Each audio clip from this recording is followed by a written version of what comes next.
To conclude our conference today, we have a concluding reflection by poet, author and editor Jane Clarke. And to introduce Jane, I'd like to hand the stage to my colleague Dr Ellen Howley, who is an assistant professor in the School of English here in DCU.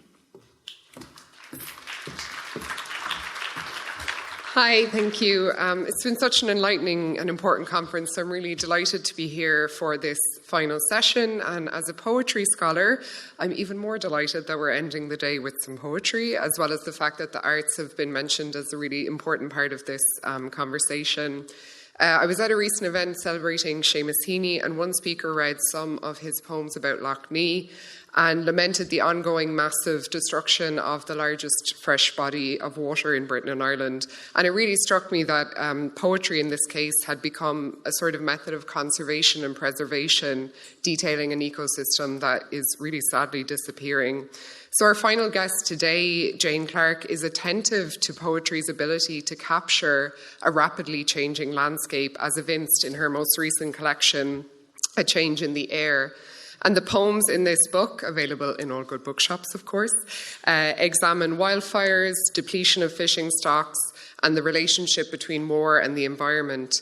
However, it also, I think, offers hope in our natural world, recognising the importance of attention to our surroundings.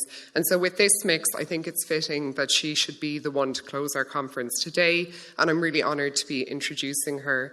So Jane Clarke is the author of 3 poetry collections, The River, When the Tree Falls, and A Change in the Air.